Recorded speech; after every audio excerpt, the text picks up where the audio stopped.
The zombie apocalypse is already here. Mindless masses do whatever they're told. Then invent empty logic to justify it. This information dissemination from the Ambanda New Earth Ashram for Compassion and Strength provides perspective on how a whole new milestone in demonstrating the astonishing zombie logic of Americans who proudly demonstrate the cognitive capacity of mindless zombies. Reason is an alien concept to most people. They do not operate on it, they do not embrace it, and they do not even recognize it. The way people really make decisions in our world is as follows. Step 1. Use social cues, peer pressure, authority figures, official sources, popular trends, etc., to make a decision that conforms with the status quo. Follow the herd, in other words, and completely abandon reason, rational thought, and independent thinking. Step 2. After making the decision which has been spoon-fed to you by others, then gin up a contrived internal justification for your decision. This is where the mind invents a because to justify the decision. For example, I'm voting for Hillary Clinton because she's so transparent and refuses to allow foreign interests to influence her with money. The calling forth of the damned. The zombie resurrection and the day of the Lord. Part 1. Woe unto you that desire the day of the Lord. To what end is it for you? The day of the Lord is darkness, and not light.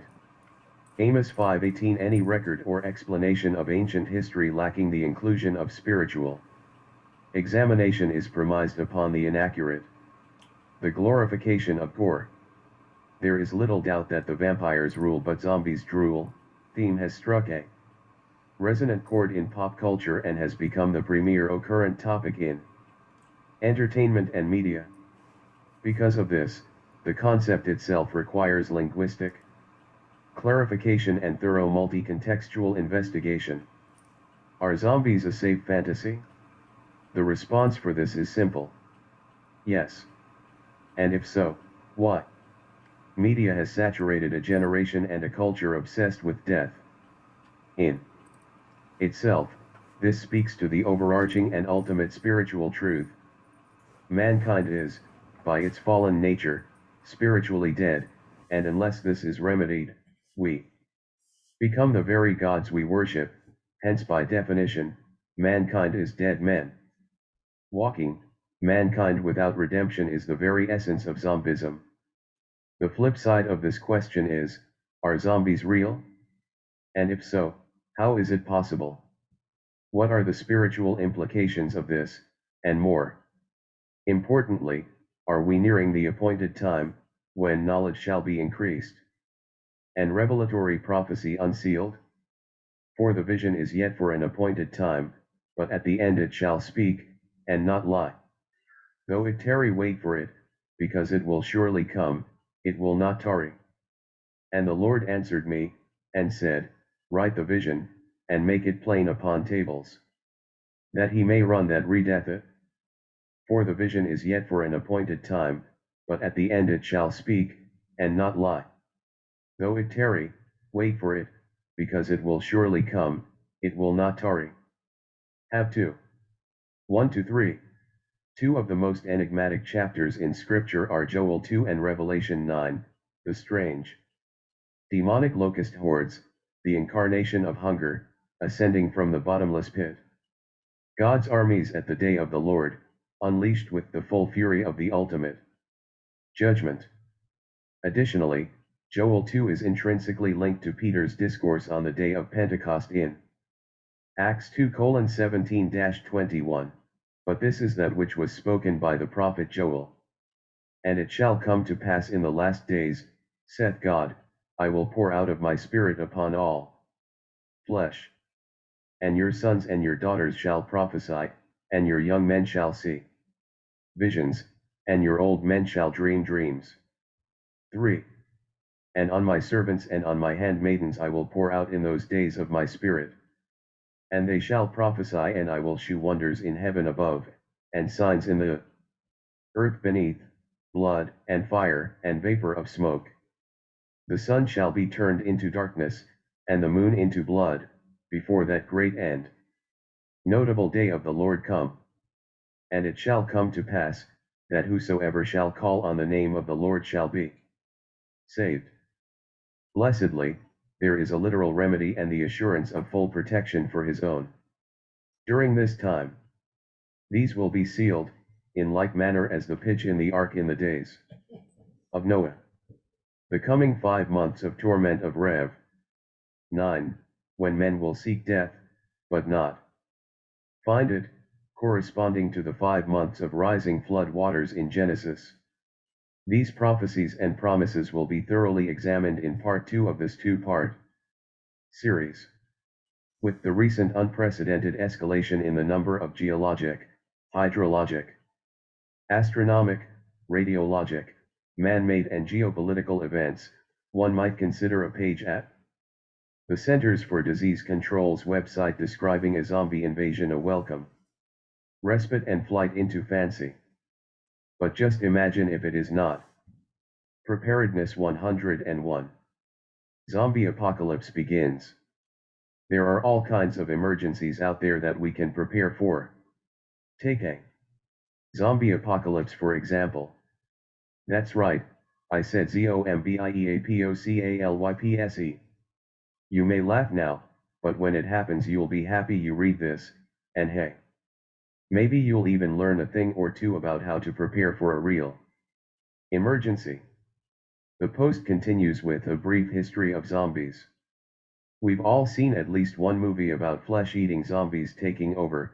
My personal favorite is Resident Evil, but where do zombies come from and why do they love eating brains so much? The word zombie comes from Haitian and New Orleans voodoo origins. Although its meaning has changed slightly over the years, it refers to a human corpse, mysteriously reanimated to serve the undead. Through ancient voodoo and folklore traditions, shows like The Walking Dead were born. Potential epidemic catalysts for a zombie apocalypse are then presented. Ataxic neurodegenerative satiety deficiency syndrome caused by an infectious agent, radiation-induced processes and potential mutagenic diseases, including mad cow disease, rabies, and measles are among them. Just before the practical better safe than sorry emergency preparedness list, which has nothing specifically zombie-oriented, the entry concludes. 4. The rise of zombies in pop culture has given credence to the idea that a zombie apocalypse could happen. In such a scenario, zombies would take over entire countries, roaming city streets eating anything living that got in their way.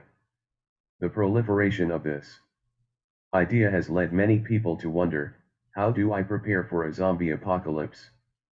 Andrea Wood, a postdoctoral fellow at the Georgia Institute of Technology, writes extensively on the subject of cultural trends and the public's fascination with them. Dr. Wood has graciously published her course, Apocalyptic Nightmares of the Living Dead: The Cultural Politics of Zombies in Popular Media, Spring 2009, and is available online.